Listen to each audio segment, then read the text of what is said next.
네, 4월 마지막 주일 주일 예배 오신 것을 환영합니다. 하나님께서 우리들에게 이 예배 가운데 은혜를 주시리라 믿습니다. 오늘은 사무엘상 2장에 있는 말씀 한나의 기도를 제가 읽어드리고 기도하고 찬양으로 예배를 시작하도록 하겠습니다. 내 마음이 여호와로 말미암아 즐거워하며 내 뿔이 여호와로 말미암아 높아졌으며 내 입이 내 원수들을 향하여 크게 열렸으니 이는 내가 주의 구원으로 말미암아 기뻐함이니이다. 여호와와 같이 거룩하신 이가 없으시니 이는 주밖에 다른 이가 없고 우리 하나님 같은 반석도 없으심이니이다. 아멘. 기도하겠습니다. 사랑과 은혜가 많으신 아버지 하나님 감사를 드립니다. 한나의 고백처럼 우리에게도 같은 은혜와 같은 믿음 가운데 주밖에 없습니다라는 고백을 가지고 이 시간 주님을 예배하며 찬양할 수 있도록 우리들을 불러 모아주시니 감사를 드립니다. 온전히 마음을 다하여 뜻을 다하여 우리 살아계신 하나님께 예배하는 모든 백성들에게 주님의 은혜로 함께하여 주시옵시고 주님의 그 빛난 영광을 다시 한번 보게 되는 이 귀한 예배의 시간이 되도록 성령 하나님 함께하여 주시옵소서. 우리를 죄악에서 건져주신 십자가의 주 예수 그리스도의 이름으로 기도합니다. 아멘. 우리 다 같이 찬양 부르겠습니다.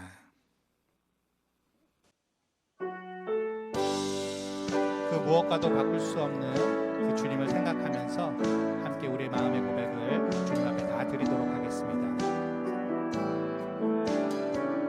나 무엇과도 주님을 바꾸지 않으리. 다른 어떤 은혜 구하지 않으리. 오직 주님만이 내 삶의 도움이시니 주의 얼굴 보기 원합니다. 주님 사랑해요. 주님 사랑해요.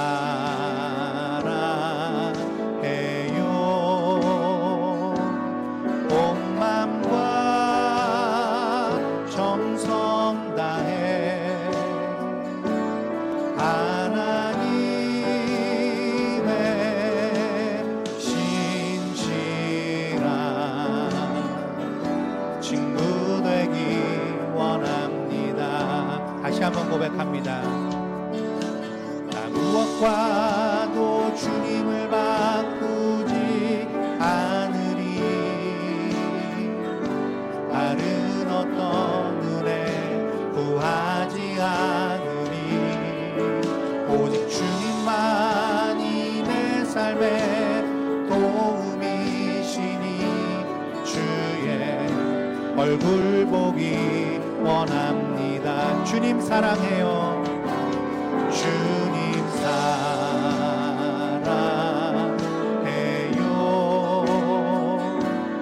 온 맘과 정성 다해 하나님의 신실한 친구 되기 원합니다. 주님 사랑해요. 주님 사랑해요.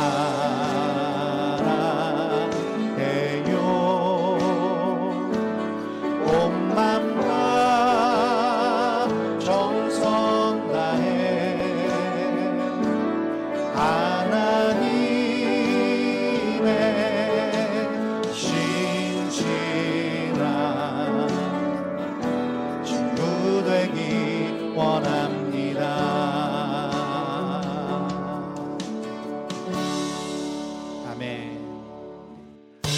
우리를 구원하신 주님, 우리에게 승리를 주신 주님, 그 주님을 기뻐하면서 우리 박수치며 찬양하도록 하겠습니다. 할렐루야. 기뻐하며 승리의 노래, 기뻐하며 승리의 노래 부르리. 그 백성 주가 회복시키시네. 사랑으로 억눌렸던 자 모아 칭찬하면서 먹게 하시네. 전심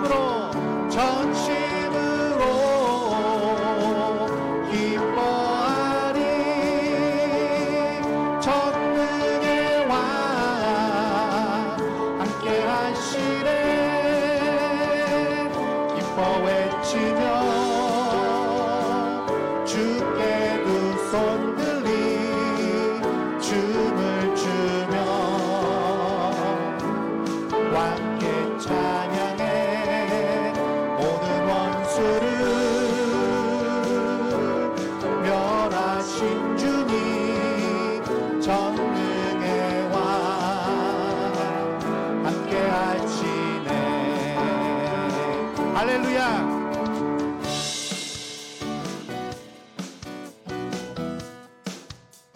기뻐하며 승리의 노래 부르리. 그 백성 주가 회복시키시네. 그 사랑으로 억눌렸던 자 모아 칭찬과 명성 얻게 하시네. 전심으로 기뻐하리. 전능의 왕 함께 하시네. 기뻐 외치며 주께 두 손 들리 춤을 추며 함께 찬양해.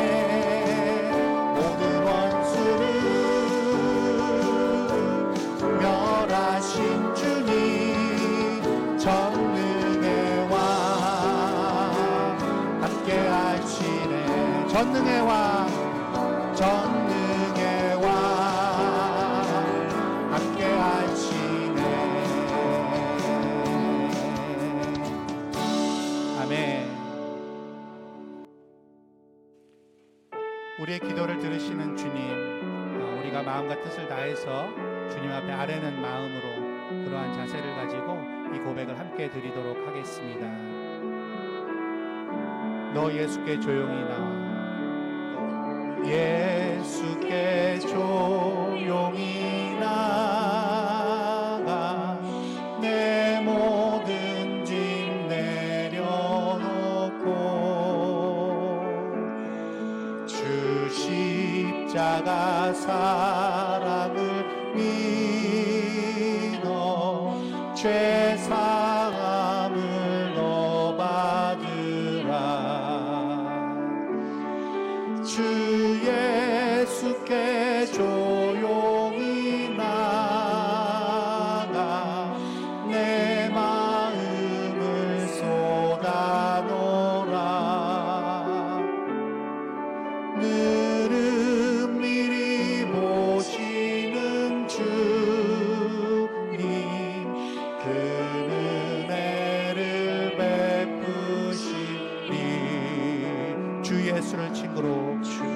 예수를 친구로 삼아 늘 내 옆에 모시어라. 그 영원한 생명샘물에 내 마음 목축이어라. 주 예수께 조용히 나가. 내 마음을 쏟아놓으라. 늘은 미리 보시는 주님 그 은혜를 베푸시. 주 예수께 조용히 나가. 내 마음을 쏟아놓으라. 늘은 미리 보시는 주님 그 은혜를 베푸시니.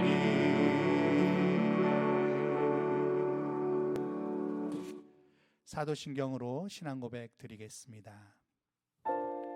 전능하사 천지를 만드신 하나님 아버지를 내가 믿사오며 그 외아들 우리 주 예수 그리스도를 믿사오니 이는 성령으로 잉태하사 동정녀 마리아에게 나시고 본디오 빌라도에게 고난을 받으사 십자가에 못 박혀 죽으시고 장사한 지 사흘 만에 죽은 자 가운데서 다시 살아나시며 하늘에 오르사 전능하신 하나님 우편에 앉아 계시다가 저리로서 산자와 죽은 자를 심판하러 오시리라.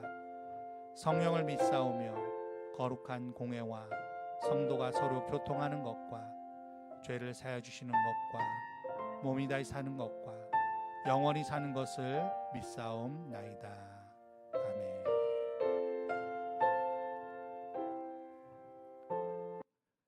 교독문 19번 시편 32편을 교독하도록 하겠습니다. 허물의 사함을 받고 자신의 죄가 가려진 자는 복이 있도다. 마음에 간사함이 없고 여호와께 정죄를 당하지 아니하는 자는 복이 있도다. 내가 입을 열지 아니할 때에 종일 신음함으로 내 뼈가 쇠하였도다. 주의 손이 주야로 나를 누르시오니 내 진액이 빠져서 여름 가뭄에 마름같이 되었나이다. 주께 내 죄를 아뢰고 내 죄악을 숨기지 아니하였더니 곧 주께서 내 죄악을 사하셨나이다. 이로 말미암아 모든 경건한 자는 주를 만날 기회를 얻어서 주께 기도할지라. 진실로 홍수가 범람할지라도 그에게 미치지 못하리이다. 주는 나의 은신처이오니 환난에서 나를 보호하시고 구원의 노래로 나를 두르시리이다. 너희 의인들아 여호와를 기뻐하며 즐거워할지어다. 마음이 정직한 너희들아 다 즐거이 외칠지어다. 이 시간 헌금 드리는 시간 갖도록 하겠습니다. 그 크신 하나님의 사랑, 우리 3절 가사로 함께 주님 앞에 우리의 마음과 헌신을 드리도록 하겠습니다. 하늘을 두루마리 삼고 바다를 먹물 삼아도 한없는 하나님의 사랑 다 기록할 수 없겠네. 하나님의 크신 사랑 그 어찌 당했을까. 저 하늘 높이 쌓아도 채우지 못하리. 하나님 크신 사랑은 증량 다 못하며 영원히 변치 않는 사랑 성도여 찬양하세. 헌금을 위해서 잠시 기도하겠습니다. 하나님 감사합니다. 하늘보다도 넓으신 사랑, 바다보다도 깊으신 은혜로 우리와 늘 함께 해주시고 필요한 모든 것들을 공급해 주신 주님을 찬송합니다.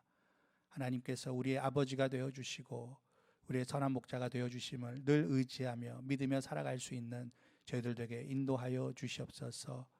각 가정에 주님의 복이 임하길 원합니다. 또한 우리 자녀들에게 믿음의 복이 임하길 원합니다. 각 가정을 돌봐주시고 우리의 자녀들을 주님께서 책임져 주시옵소서. 또한 건강이 어렵고 마음이 어렵고 물질로 고통받고 여러 가지로 고통 가운데 있는 자들을 주님께서 친히 찾아가 주셔서 위로하여 주시고 건지시며 우리 은혜의 주님이 계심을 믿도록 의지하도록 주께서 은혜 위에 은혜를 베풀어 주시옵소서. 우리 귀한 성도들이 주님 앞에 헌신과 또한 주님을 사랑하는 마음으로 예물을 드립니다. 주님께서 기뻐 받아 주시옵시고 이 예물이 쓰이는 곳마다 하나님의 빛나신 영광과 거룩하신 이름이 드러나게 하시며 많은 세상에 믿지 않는 자들이 주께로 돌아오는 놀라운 복음의 역사가 일어나도록 주여 함께하여 주시옵소서. 뿐만 아니라 교회가 세워지며 선교지가 아름답게 성장하길 원합니다. 우리의 헌신을 통하여서 주님의 나라가 완성되는 그날까지 하나님 우리 모두가 주님을 찬송하며 주님께 더욱더 나아가 헌신할 수 있도록 우리의 마음을 주장하여 주시옵소서. 감사드리며 우리를 구속해 주신 주 예수 그리스도의 이름으로 기도합니다. 아멘. 이 시간에 하나님의 말씀 함께 읽도록 하겠습니다. 마가복음 1장 16절에서 20절까지의 말씀입니다. 제가 봉독해 드리도록 하겠습니다. 갈릴리 해변으로 지나가시다가 시몬과 그 형제 안드레가 바다에 금을 던지는 것을 보시니 그들은 어부라. 예수께서 이르시되 나를 따라오라. 내가 너희로 사람을 낚는 어부가 되게 하리라 하시니 곧 그물을 버려두고 따르니라. 조금 더 가시다가 세베대의 아들 야고보와 그 형제 요한을 보시니 그들도 배에 있어 그물을 깁는데 곧 부르시니 그 아버지 세베대를 품꾼들과 함께 배에 버려두고 예수를 따라가니라. 아멘. 이 시간 이경일 목사님 나오셔서 복음 5번째 시간 말씀 증거해 주시도록 하겠습니다.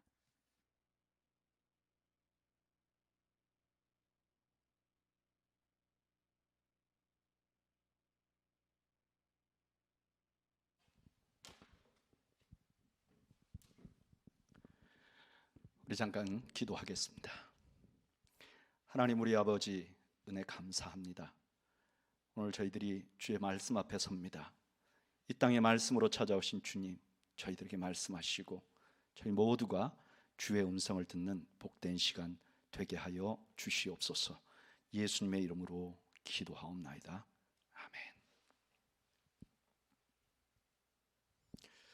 아멘.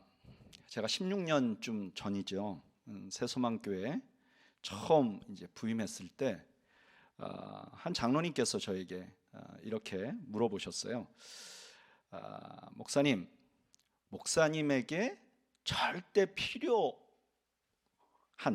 절대 포기할 수 없는 사역을 하나만 꼽으라면 목사님 뭘 꼽으시겠습니까? 이렇게 물어보시더라고요. 그래서 제가 그때는 서슴지 않고 제자훈련이요 이렇게 말했습니다. 저는 그 후로 6년간 줄기차게 제자훈련을 했어요. 어떤 해에는 뭐 2팀도 하고 어떤 해에는 뭐 1팀도 하고 어떤 반은 15명 정도 모이기도 하고 또 어떤 반은 3명 정도가 하는 때도 있었는데 어쨌든 한 해도 쉬지 않은 것 같아요. 그리고 제가 한국에 갔죠.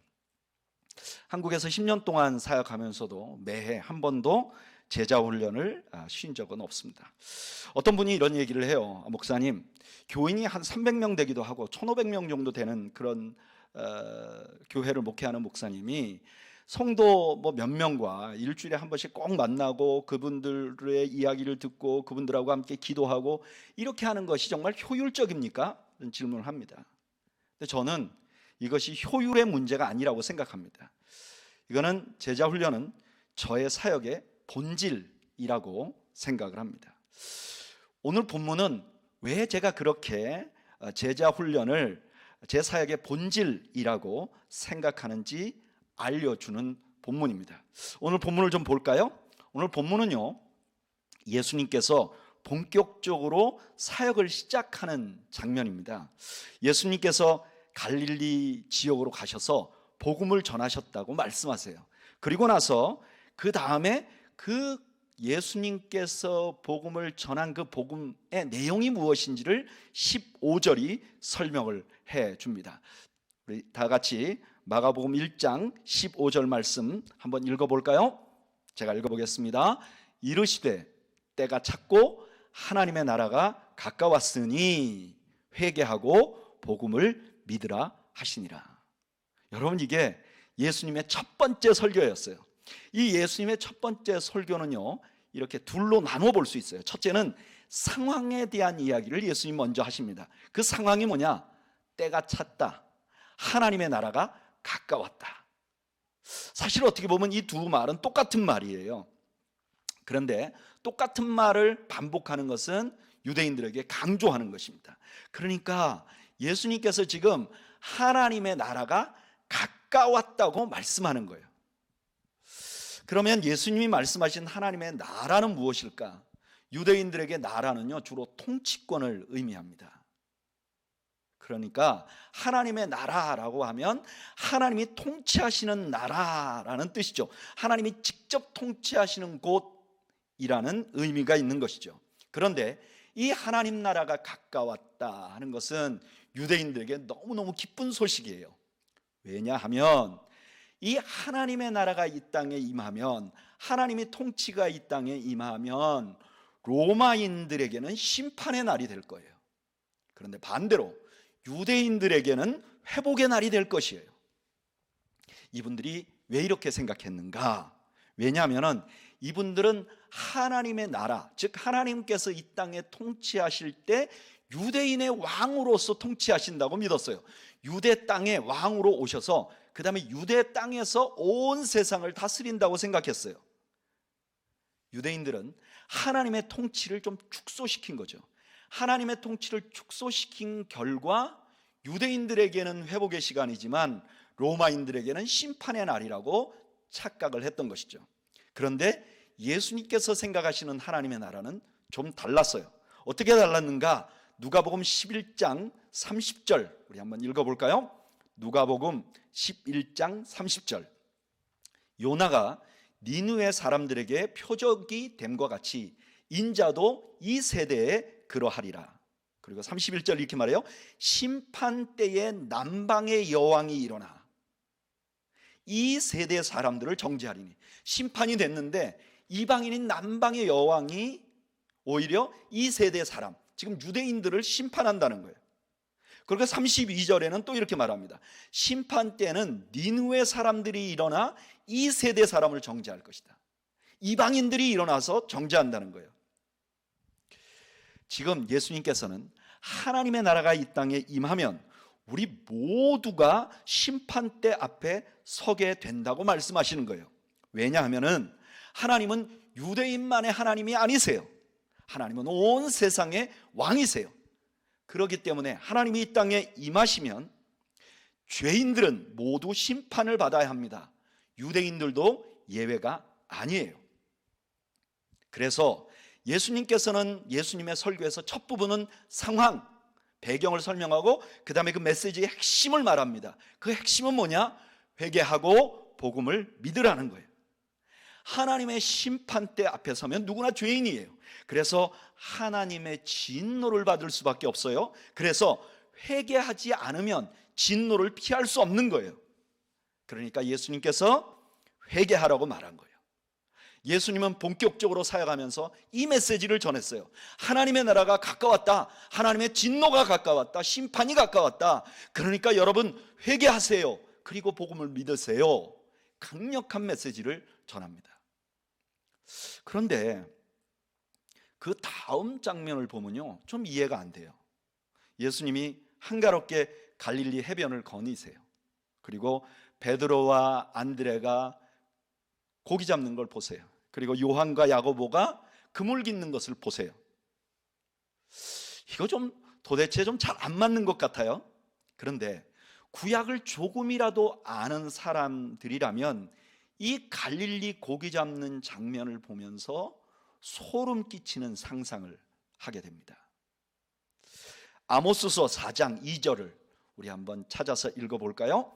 구약 성경 아모스서 4장 2절 제가 읽어드리겠습니다. 주 여호와께서 자기의 거룩함을 두고 맹세하시되 때가 너희에게 이를지라 사람이 갈고리로 너희를 끌어가며 낚시로 너희 남은 자들도 그리하리라. 아모스 선지자가 예언을 하는 거예요. 그 예언의 내용이 뭐냐? 너희들이 물고기 같이 잡혀갈 것이다. 그런데요, 이 예언은 실제로 일어납니다. 고대 아시리아의 벽화를 보면요, 아시리아 사람들이 어느 민족을 정복하잖아요. 그러면 정복하고 나서 사람들을 끌고 가요. 근데 끌고 가는, 포로에 끌고 가는 그 장면이 벽화에 있는데 거기 보면 코에 낚시바늘 같은 걸 끼워요. 사람들의 손발을 다 묶어요. 그리고 끌고 갑니다. 여러분 아세요? 북이스라엘이 바로 이 아시리아에게 멸망한 거예요. 그래서 물고기가 잡힌다 하는 비유는 항상 희망이 없는 심판을 그리도록 하는 전형적인 그림이에요. 그래서 예수님께서도 하나님의 나라를 설명하실 때 이렇게 말씀하세요. 마태복음 13장 47절 우리 한번 읽어볼까요? 마태복음 13장 47절 또 천국은 바다에 치고 각종 물고기를 모으는 그물과 같으니 그물이 가득함에 물가로 끌어내고 앉아서 좋은 것은 그릇에 담고 못된 것은 내버리느니라.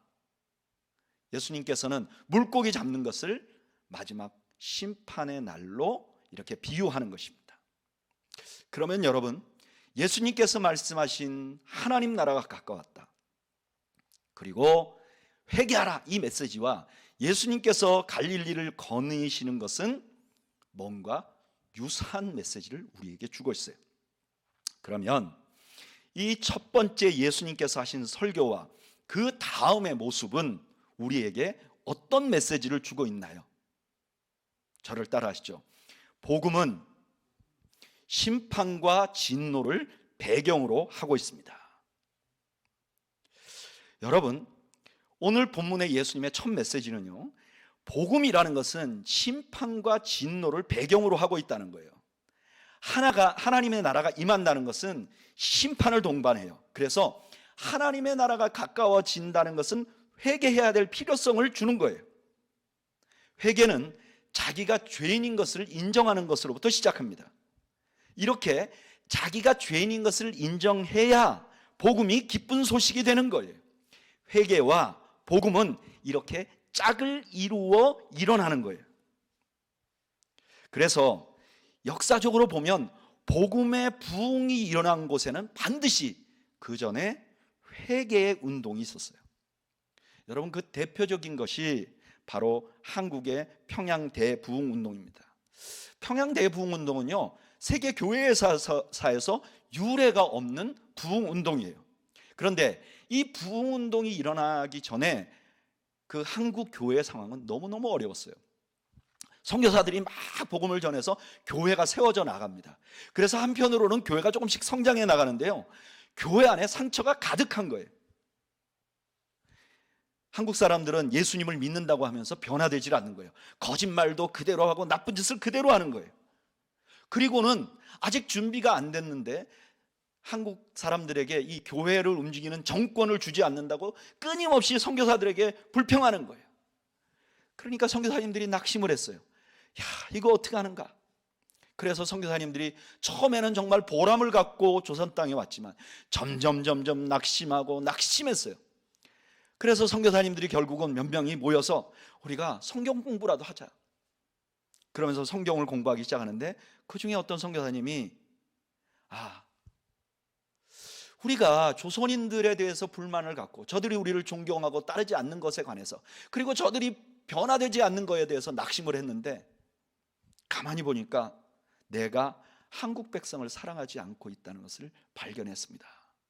이런 회개의 고백을 하게 됩니다.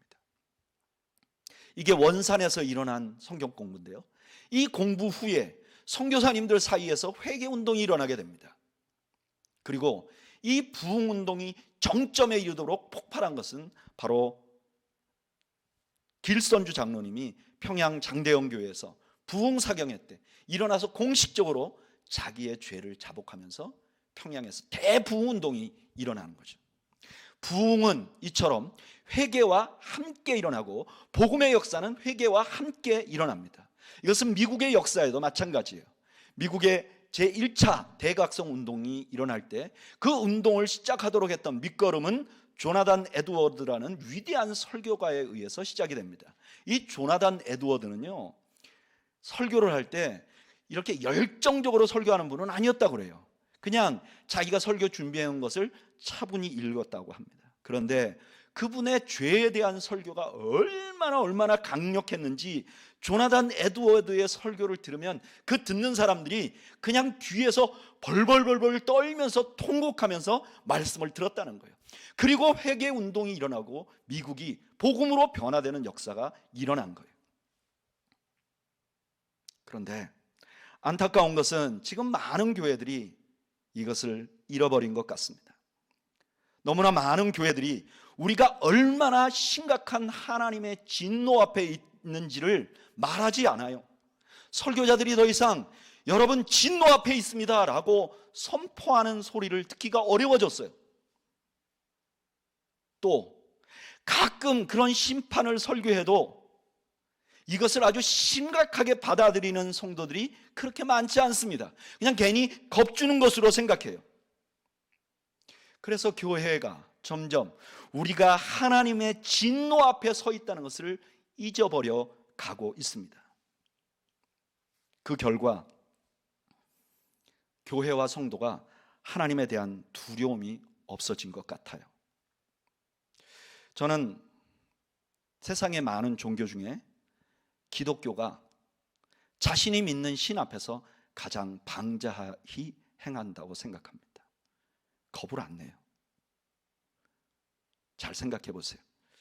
성도들이요, 하나님의 말씀보다도 무당이 하는 말을 더 두려워하는 경우가 많이 있어요.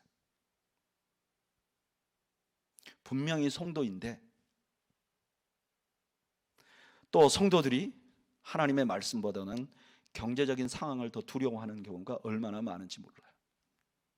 성도들이요, 하나님의 말씀보다 자식의 음성을 더 두려워하는 경우가 얼마나 많은지 몰라요.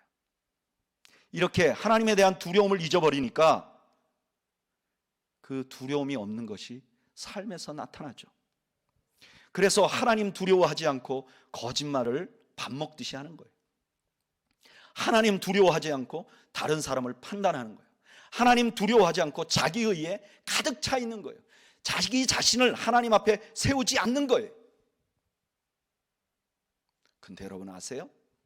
이런 현상은 지금 갑자기 생겨난 것이 아닙니다. 창세기 3장 4절에 보면 최초의 죄가 일어날 때 뱀이 여자에게 이렇게 말해요. 너희가 결코 죽지 아니하리라. 너희가 그것을 먹는 날에는 너희 눈이 밝아져 하나님과 같이 되어 선악을 알 줄 하나님이 아심이라. 하나님은 분명히 죽는다고 했어요. 그런데 사단은 이렇게 말하는 거예요. 겁먹지 마, 죽지 않아. 하나님 말한 대로 안 돼. 겁먹지 마. 하나님의 말씀을 두려워하지 않게 한 사탄의 전략은 그대로 성공했고 아담과 하와가 죄를 짓게 만들었어요. 그리고 그 방법은 지금도 아주 효율적으로 사용되고 있다고 믿습니다. 그래서 예수님께서는 그의 첫 번째 설교에서 여러분, 우리가 하나님의 진노 앞에 있다는 것을 알아야 합니다. 그리고 회개해야 된다는 것을 알아야 합니다라고 우리에게 말씀을 전하신 거예요. 사랑하는 성도 여러분, 저는 우리가 이것을 알기를 바랍니다. 우리가 죄인임을 인지하시기 바랍니다. 그리고 그 죄에 대한 대가는 하나님의 진노이고 그 진노가 우리 앞에 임박했다는 사실을 인지하는 여러분들이 되시기를 바랍니다. 근데요, 우리가 죄인이라는 것을 인지하는 것 자체가 안 쉬워요. 왜 그러냐? 우리 모두가요, 자기 의가 가득해요. 그래서 자기가 얼마나 죄인인지 인지하지 못하게 만들어요. 그 대표적인 사람이 사도 바울이었습니다. 사도 바울은요, 완벽한 가문에서 태어났어요. 그리고 최고의 율법 연구가였습니다. 학자였습니다. 그리고 그 율법이 요구하는 것을 지키면서 살았습니다. 사도 바울은요, 자기 의에 가득했던 사람이에요. 그래서 예수님을 따르는 스데반을 죽일 수 있었던 거죠. 자기 의에 의해서 스데반을 죽여버린 거예요. 그런데 그분이 디모데전서 1장 15절에 보면 놀랄만한 고백을 합니다. 디모데전서 1장 15절. 미쁘다 모든 사람이 받을 만한 이 말이요, 그리스도 예수께서 죄인을 구원하시려고 세상에 임하셨다 하도다. 죄인 중에 내가 괴순이라. 어떻게 이런 고백을 할 수 있었을까요? 바울은 십자가에 달리시고 부활하신 예수님을 만났어요. 십자가에 달리신 예수님을 만나고 나서 그는 그가 죄인임을 깨닫게 되는 거죠. 저는 제가 목회를 하면서 자기 의가 강한 사람들은 회개가 잘 안 된다는 것을 알게 됐어요. 어려서부터 예수 믿은 사람들 있잖아요. 도덕적으로 큰 잘못 안 한 사람들 있잖아요. 게다가 종교적으로 막 열심히 있는 사람들 있잖아요. 회개 잘 안 해요. 이 모태 신앙이라고 그러잖아요. 모태. 아무것도 못해.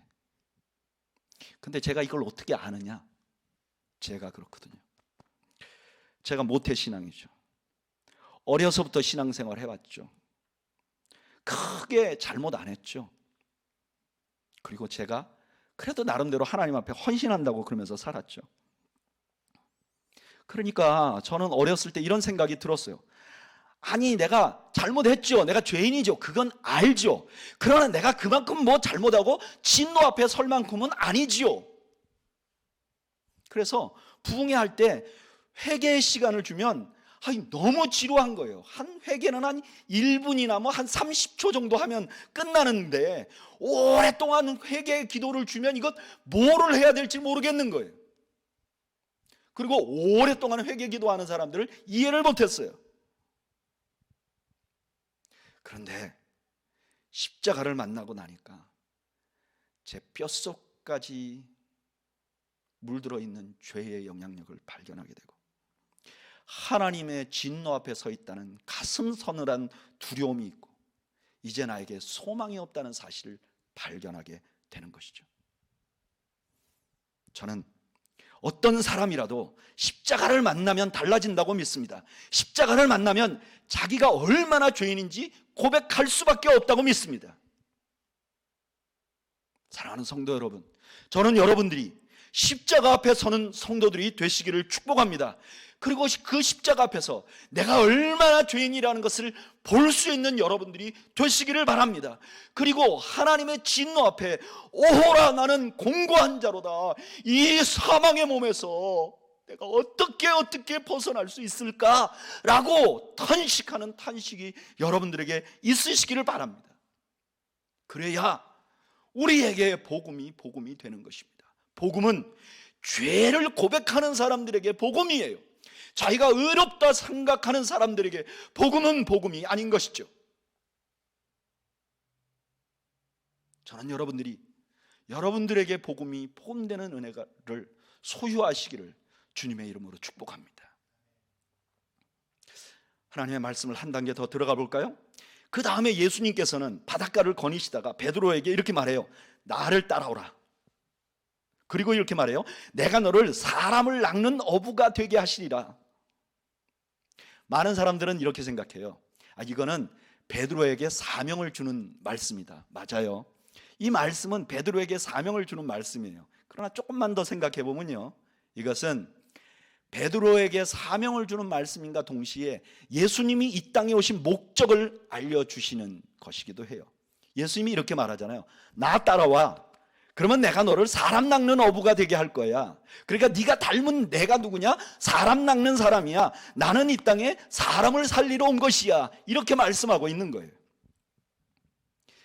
예수님께서 이 땅에 오신 이유는 분명히 진노와 심판 때문입니다. 만약에 사람들이 진노 앞에 서지도 않고 심판을 받지 않는다면 예수님이 이 땅에 오지 않으셔도 되죠. 그런데 여러분, 만약에 진노와 심판에 다 죽여버리도록 놔둘 거면 예수님이 오실 필요가 없잖아요. 예수님이 오신 이유는 뭐냐? 요한복음 3장 17절에 분명하게 말씀하세요. 하나님이 그 아들을 세상에 보내신 것은 세상을 심판하려 하심이 아니요 그로 말미암아 세상이 구원을 받게 하려 하심이라. 아멘. 예수님이 이 땅에 오신 것은 구원받게 하신 것이죠. 구원받게. 우리는 여기서 복음의 두 번째 특징을 발견합니다. 복음은, 저를 따라 하시죠. 복음은 사람을 살리는 것을 목적으로 합니다. 여러분, 복음은 뭐냐면 사람 살리러 온 것이에요. 그 소식이에요.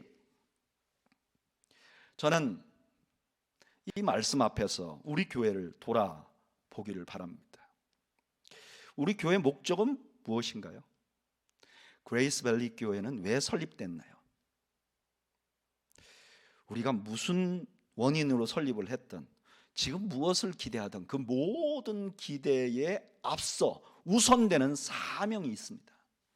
그 사명은 뭐냐면 사람을 살리는 거예요. 복음을 전해서 예수 믿게 하고 생명을 얻게 하는 거예요. 여러분, 교회는요, 우리가 행복하기 위해서 있는 게 아닙니다.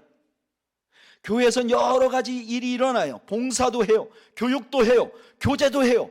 그러나 이 모든 것은 2차적인 거예요. 제1 사명은 복음을 전하는 것이고 교회는 이것을 감당해야 돼요. 그레이스밸리 교회 지난 1년은 어땠나요? 성공적이었나요? 아니면 후회가 있나요? 저는 이런 질문을 할 때 우리는 다시 근본적인 사명으로 돌아가야 된다고 믿습니다. 우리는 복음을 전하고 있는가? 이것은요, 제 생각이 아니에요. 교회가 오랫동안 동의해오는 바예요. 마태복음 28장 19절에 보면 예수님께서 이렇게 말씀하세요. 너희는 가서 모든 민족을 제자를 삼고 아버지와 아들과 성령으로 세례를 베풀고 내가 너희에게 분부한 모든 것을 가르쳐 지키게 하라. 볼지어다 내가 세상 끝날까지 너희와 항상 함께 있으리라. 우리는 이것을 지상 대사명이라고 불러요. 교회가 이렇게 말하는 거예요. 우리에게 대사명이 있어. 사명이 있는데 그 중에 제일 큰 사명이 있어. 이거는 놓치면 안 되는 사명이 있어. 그게 뭐냐? 땅끝까지 이르러 예수 그리스도를 증거하는 것이다 라고 말하는 거죠. 그리고 초대교회는 이것을 성실하게 수행했어요. 이들은 성령을 받자마자 복음을 전했어요. 여러분 아세요? 예수 믿는 사람들은요, 예수 믿는 것 때문에 핍박을 받은 게 아니에요. 예수 믿는 걸 전해서 핍박을 받은 거예요. 안 전했으면요, 핍박 없었어요. 그러나 그들은 복음을 전했어요. 그리고 복음 전하면서 핍박을 받았지만 그것이 사명이었기 때문에 그것을 하면서 기쁨을 누렸어요. 저는 목회를 하면서 이런 경험을 너무나 많이 합니다. 산호세에서도 그런 경험을 했고 한국에서도 제가 작은 개척교회를 시작했는데 첫 해요 2명의 50대 남자가 세례를 받았어요. 여러분 생각해 보세요. 한국에 50대 남자가 2명이나 세례를 받는 것은요 한 1000명 되는 교회에서도 잘 안 일어나는 일인데 교인이 한 50명 되는 데서 일어난 거예요. 우리 모두가 얼마나 기뻤는지 몰라요. 그 다음 해에는 대학생 6명만과 노인 한 분이 또 세례를 받으셨어요. 교회는 작았지만 모두가 너무나 행복했어요. 교회는 복음을 전할 때 행복해지는 거예요. 그리고 성도는 복음을 전할 때 제대로 된 성도가 되는 거예요. 성숙한 성도가 되는 거예요. 어떤 사람이 성숙한 성도인가? 우리가 생각해 볼 때 그 사람이 복음을 전하지 않는다면 그는 절대로 성숙한 성도가 될 수 없어요. 어떤 분들은 이렇게 말해요. 아니 목사님 그거는 성격의 문제입니다. 어떤 사람은 좀 아웃고잉해서 복음 잘 전하는데요 저는 샤이해서 복음을 못 전해요. 여러분 이거는 성격의 문제가 아니에요. 얼마나 중요하게 생각하는가. 조용한 사람은요 그게 중요하고 사명이라고 생각하면 조용하게 복음 전해요. 성격이 쾌활한 사람은요 이게 중요하다고 생각하면 쾌활하게 복음을 전해요. 저는 가끔 한국에 있을 때 재래시장을 갑니다. 집 근처에 재래시장이 있어요. 가보면요 요즘에 재래시장에는 그 조그만 스피커 같은 걸 대고요 막 큰 소리로 떠드는 사람이 많아요. 고기가 얼마고 뭐 이게 과일이 얼마고 막 이렇게 떠드는 사람이 많아요. 그래서 그 시장에는 모두가 다 떠드는 사람만 있는 것 같이 느껴져요. 그러나 자세히 들어가 보면요 지금도 조그만 푸성기 한 통 갖다 놓고 앉아가지고 가만히 앉아서 지나가는 사람만 쳐다보는 아주머니도 계세요.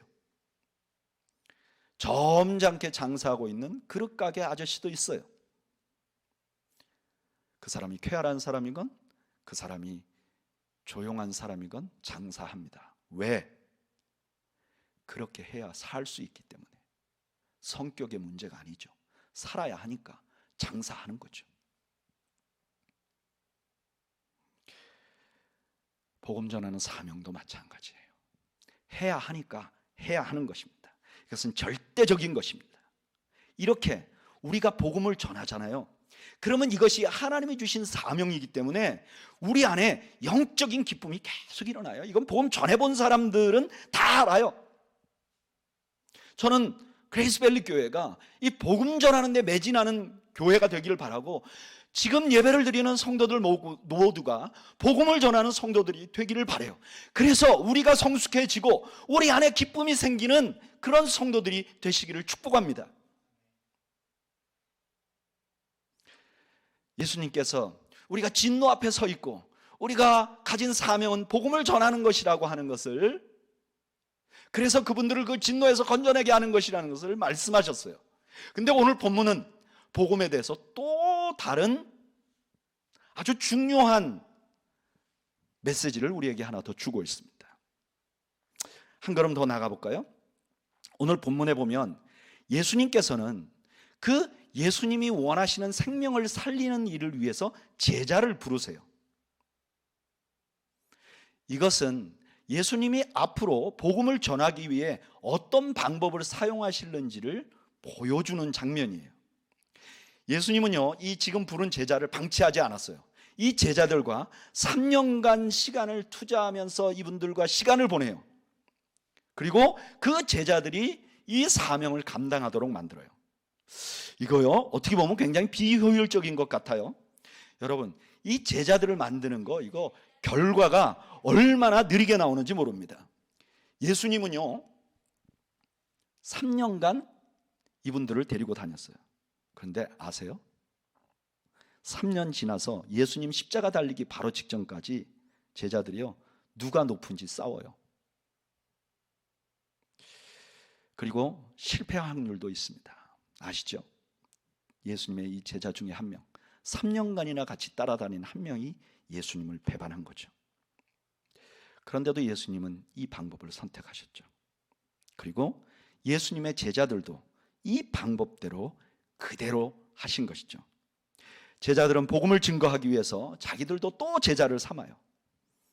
그리고 또 복음을 전하고 또 그들이 제자를 삼는 방법을 사용하세요. 그 대표적인 증인 하나가 이 지금 마가복음을 쓰고 있는 마가예요. 마가는요, 아주 초기부터 예수님을 따라다니던 사람이에요. 그리고 이 가족 전체가 예수님께 헌신된 사람이었어요. 그러니까 우리로 말하면 개척 멤버죠. 기독교 전체의 개척 멤버예요. 그러나 아마 좀 이렇게 성숙하지는 못했던 것 같아요. 그를 베드로가 멘토가 돼서 양육합니다. 베드로는 나중에 이 마가를 뭐라고 말하느냐, 이렇게 말해요. 내 아들 마가도, 이렇게 말해요. 내 아들 마가도. 베드로는 마가를 아들처럼 양육한 것이죠. 오늘 본문은요, 예수님께서 이 복음이 전해져야 되는데 이 복음을 전하는 방법을 어떻게 할 것인지를 알려줘요. 저를 따라 하시죠. 복음은 제자들을 통해 전해집니다. 예수님은요, 복음을 전하는데 제자들을 통해 전하도록 하셨어요. 예수님은 아예 이것을요, 마태복음 28장 19절에서 아예 공포해 버리세요. 그러므로 너희는 가서 모든 민족을 뭐 하라고요? 제자를 삼으라 그래요. 제자가 된 사람은 복음을 전해야 돼요. 그리고 그 복음 전에서 예수 믿게 한 사람을 양육해야 돼요. 그리고 그 양육된 사람이 다시 또 다른 사람을 세울 때까지 멘토링 해야 돼요. 이것이 바로 예수님께서 우리에게 알려주신 방법이죠. 그래서 교회는 양육을 해야 되는 것입니다. 교육이 아니라 양육을 해야 되는 거예요. 교회가 이렇게 서로 양육하고 성숙하게 하는 것에 관심을 잊어버리면 교회가 변질되는 거예요. 교회가 누군가를 제자 삼고 양육해야 된다는 것을 잊어버리면 기업같이 돼버려요. 그것도 뒤떨어진 기업 말이죠. 그래서 교회에 있는 사람들이 모두가 내가 무슨 직분인지에 관심이 있어요. 내가 과장이냐, 내가 부장이냐, 내가 어떤 역할을 맡았느냐, 내가 진급하는데, 내가 올라가는데 관심이 생기는 거예요. 뒤떨어진 기업 같죠. 아니면 교회가 정치 집단 같이 변질돼 버려요. 패를 나누고 여론을 조성하고 교회의 주도권을 잡으려고 애쓰는 무리들이 생겨난 교회가 돼 버려요. 아니면 동호회 같아지는 것이죠. 그냥 취미생활 하는 곳, 같이 여행 다니고 같이 놀러 다니는 곳이 되어버리고 말아요. 저는 이런 교회를 너무나 많이 봤어요. 심지어 저는 이런 교회를 섬기기도 했어요. 저는 우리 그레이스밸리 교회는 이런 교회가 아니기를 바랍니다. 복음이 전해지고요. 그리고 전해진 복음으로 예수 그리스도의 안에 온 사람들을 양육하기 위해서 애를 쓰고요. 그래서 교회 안에 그 양육되어 성장하는 사람들을 바라보는 기쁨이 넘치는 교회가 되기를 바라요. 만약에 그레이스밸리 교회가 뒤떨어진 기업이나 정치 집단이나 동호회 같은 교회가 된다면 저는 개인적으로 너무 억울할 것 같아요. 나의 마지막 사역을 이렇게 마쳐야 된다는 게 너무 억울할 것 같아요.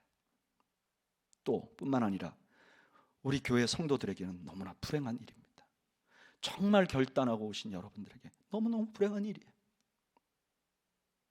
사랑하는 여러분, 우리는 복음을 소중히 여기고 그 복음 앞에 반응하며 그 복음으로 서로 양육하는 교회가 되기를 바랍니다.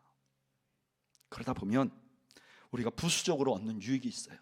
제가 보니까 이렇게 양육하잖아요. 그럼 양육하면 교회가 사랑이 넘치게 돼요. 왜 그러냐? 양육을 하면 사람을 모두가 우리가 서로를 1대1로 바라보게 돼 있어요. 그냥 다대다로 바라볼 수가 없어요. 한 사람 한 사람이 구역원 15명, 10명 이런 게 아니라 누구 이름이 다 기억되는 공동체가 돼요. 그러니까 당연히 누가 어떻다고 하면 그분들에게 사랑을 베풀게 되는 거죠. 그리고요, 양육하는 데 관심이 있어지면요, 교회가 직분보다는 사역이 살아나요. 교회에서 출세하려는 욕구가 다 없어져요.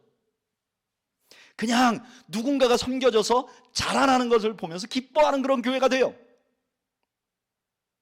그리고 제일 중요한 것은요, 목회자 자신이 성숙해져요. 성도를 양육하면서 저의 삶이 성도들에게 노출되고 또 성도들과 함께 성장하면서 나 자신이 하나님의 복음 앞에 더 붙들리려고 애쓰는 그런 삶으로 변해가더라고요. 그래서 저는 이 제자훈련은 저의 사역에 여러 가지 옵션 중에 하나가 아니라 핵심적인 사역이라고 믿게 되었고 지금까지 이 일에 매진하고 있어요. 여러분, 말씀을 맺겠습니다. 우리는 모두 복음을 알고 있는 사람들입니다. 그래서 우리는 회개하고 우리를 돌아봐야 합니다. 그리고 이 복음을 전해서 또 다른 사람을 예수 믿게 해야 됩니다. 그리고 그들을 양육해야 됩니다. 그러는 동안 우리는 우리도 모르는 사이에 제자가 되어가는 거죠. 그리고 우리 교회가 주님이 기뻐하시는 공동체가 되어가는 거죠.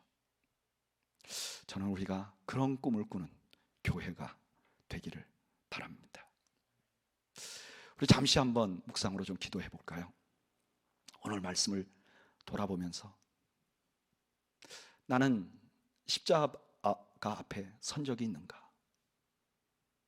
나는 내가 뼈저리게 죄인임을 고백하고 있는가? 우리 한번 좀 우리를 돌아보죠. 나는 누군가를 복음 전하려고 하고 있지는 않는가? 나는 복음 전하는 일을 너무나 게을리하고 있지는 않는가? 나는 잊어버리지 않았는가? 나는 누구를 양육하고 있고 나는 양육에 관심을 갖고 있는가? 우리 잠시 동안 우리 눈을 감고 우리 잠시 묵상기도 하겠습니다. 그러면서 하나님께서 우리에게 주신 마음을 한번 생각해보고 우리 주님의 음성을 한번 듣는 시간이 되시기를 바랍니다. 우리 함께 기도할까요? 아버지,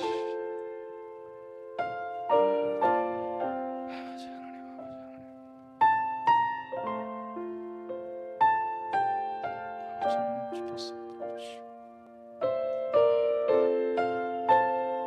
아버지 하나님 주께서 들어주시오. 아버지 주께서 들어주시오. 주께서 저희들에게 깨닫게 하시고 주의 복음에 반응하게 하여 주옵소서. 하나님, 우리를 불쌍히 여겨 주옵소서. 주옵소서. 하나님 우리를 불쌍히 여겨 주옵소서. 아버지께서 저희들에게 주시옵소서. 우리가 우리 자신을 돌아보는 귀한 역사가 일어날 수 있도록 주님을 베풀어 주시고 아버지께서 베풀어 주시고 아버지 하나님 주께서 저희들 하나님 앞에 우리를 깨닫게 하시고 우리가 복음에 매진하는 교회, 복음에 반응하는 교회가 될 수 있도록 아버지께서 은혜를 베푸시고 불쌍히 여겨 주옵소서. 하나님께서 함께해 주시옵소서. 하나님께서 붙들어 주시옵소서. 하나님께서 가르쳐 주시옵소서.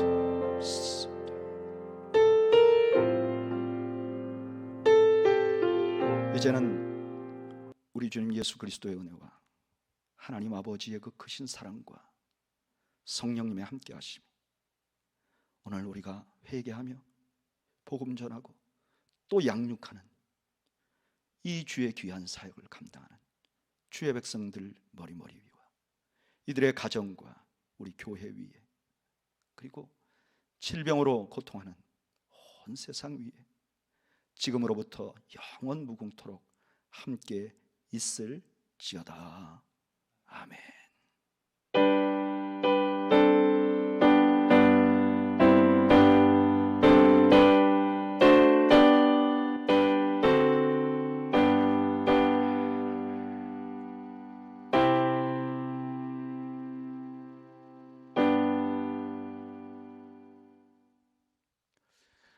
할렐루야.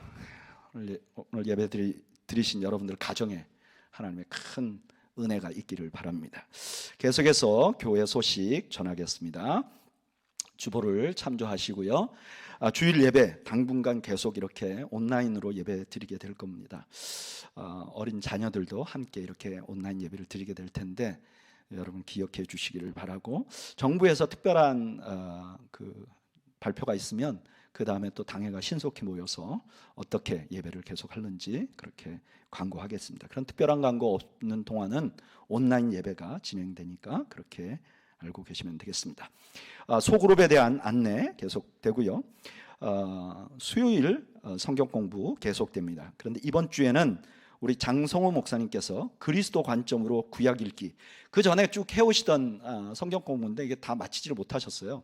그래서 그 마지막 시간인데 이 남은 거를 장성 목사님 마지막 하시겠다고 이렇게 하십니다.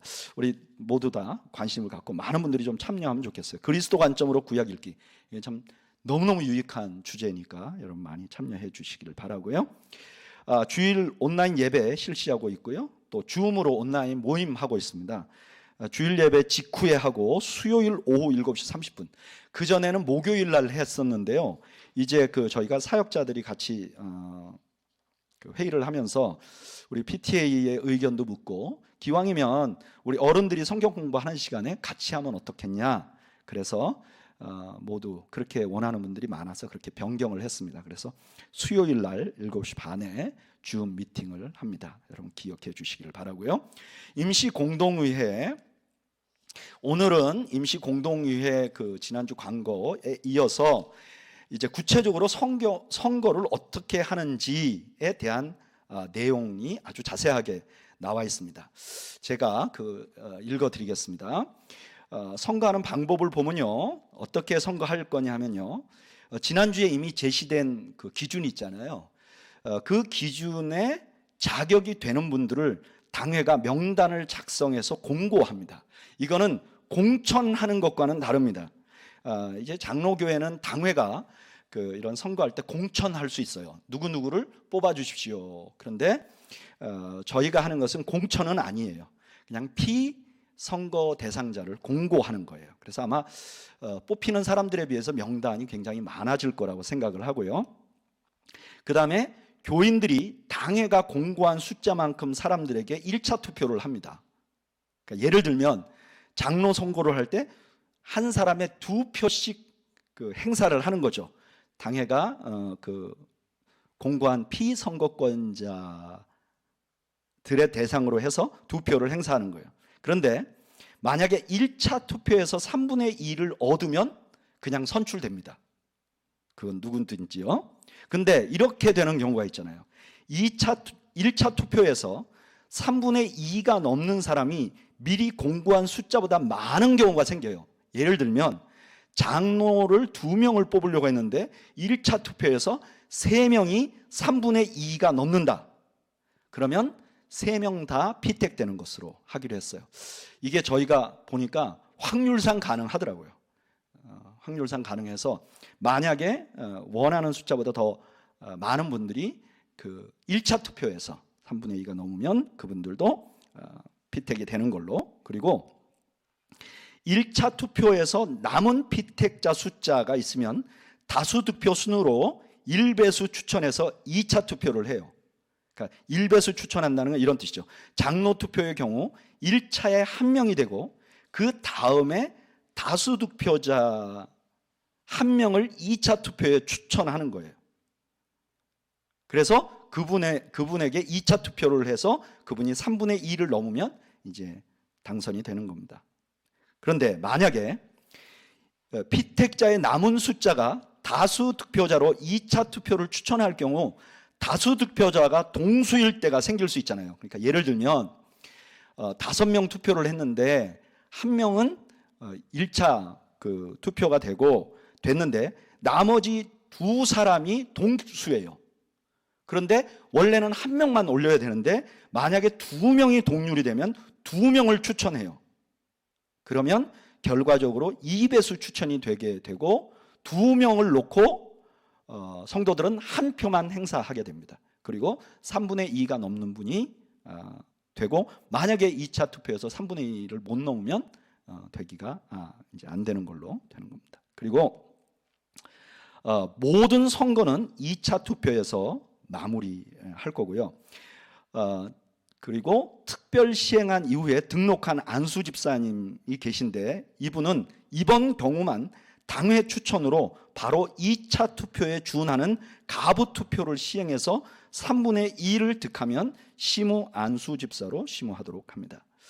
그리고 모든 투표는 투표자 기준으로 개수합니다. 이건 무슨 뜻이냐면은 기권하면 부표가 된다는 거예요. 그러니까 3분의 2 찬성을 얻어야 되는 거예요. 기권해버리면 그거는 반대하고 똑같은 그런 효력을 발생하게 됩니다. 이거는 뭐 선거할 때마다 조금씩 다른데 어쨌든 이렇게 정했고요. 저희가 그 당회가 모여가지고 선거에서 일어날 수 있는 경우의 수를 대부분 생각했어요. 그런데 이렇게 우리가 생각을 해서 경우의 수는 있는데 실제로는 일어나기 굉장히 어려운 경우가 있어요. 근데 그런 거는 현장에 선거관리위원을 둬서 그 관리위원이 결정을 하도록 할 예정입니다. 그건 거의 안 일어날 일들, 일어나면 그는 선거관리위원이 할 거고, 현장 투표일 경우에는 선거관리는 어떻게 하냐면은 장로 투표는 시무장로가 주관하고요, 안수 집사 투표는 시무 안수 집사가 주관하고, 권사 투표는 시무 권사가 주관을 하도록. 주관한다는 게 투표용지 나눠주고 나와서 개수하고 이런 역할을 말하는 거죠.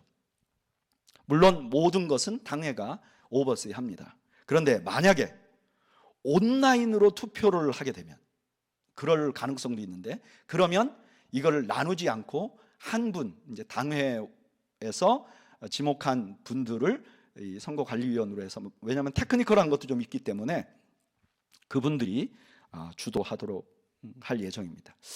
막 굉장히 여러 그 방법으로 우리가 고민을 했는데 이런 방법으로 시행하기로 했고, 혹시나 여기에 뭐 좀 이거 좀 어려운 부분이 생길 수 있는데 이게 가능성이 굉장히 높습니다, 그런 거 있으면 저희들한테 얘기해 주시면 또 필요한 대로 애드업을 하겠습니다. 그리고 여러분, 우리 교회에 이 직분자 세우는 게 너무너무 중요한 일이에요. 그래서 여러분들 기도 많이 해 주시기를 바라고요. 그 다음에 목회자 동정은 제가 월요일부터 수요일까지 시애틀을 잠시 방문하려고 합니다. 방문하려고 하는 이유는 저희 아이들이 거기 2명 있는데 그 학교가 다 온라인 수업을 하기 때문에 거기에 있을 수가 없어서 이제 내려와야 돼요. 사실은 이제 한 달 전부터 이제 그 시애틀 지역도 집에서 이제 나가지 못하게 이렇게 법이 정해졌기 때문에 아이들이 한 달 전부터 이제 집에 거주했었는데 나가지 못하고요. 한 달 전에 이제 데리러 가려고 했는데 그 아이들이 혹시 그 전에 자기들이 친구들도 만나고 했기 때문에 자기들이 그 코로나 바이러스 가 걸려 있으면 아빠 엄마한테 이게 옮게 되잖아요.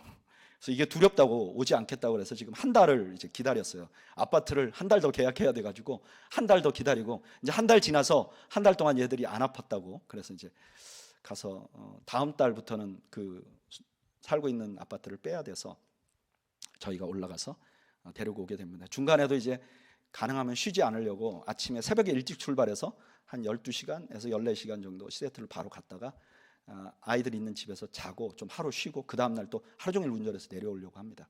여러분 기도해 주시면 좋겠습니다. 그리고 재정부 광고 여러분 계속 꼭 관심 가지고 살펴주시길 바라고요. 주보에는 없지만 제가 한 가지 광고를 더 드리면 오늘 시작할 때 우리 장 목사님께서 찬양 인도했잖아요. 근데 자세히 들어오면 거기에 어떤 여자 목소리도 들리고 무슨 악기 소리도 들려요. 근데 이게 다른 사람들이 아니에요. 우리 교회 찬양팀들이요. 이거를 주중에 각자가 다 연주를 녹화를 해가지고요. 이거를 합쳐갖고 MR로 만들어서 우리 교회 MR을 가지고 우리가 이걸 찬양을 하는 거예요. 놀랍죠? 이게 정말 너무너무 많은 분들이 수고를 하고 있어요. 우리 뭐 각자 집에서 우리 그 찬양팀들 수고하시는데 박수 한번 좀 보내드리면 좋겠습니다. 여기 찬양팀 관계자가 많아서 박수가 여기 현장에 굉장히 많네요. 네. 여러분 오늘도 주일 거룩하게 보내시고 또 편안한 쉼 되시기를 바라고 여러분들 가정의 행복과 하나님의 은혜가 충만하시기를 바랍니다. 행복하세요. 축복합니다. 축복합니다.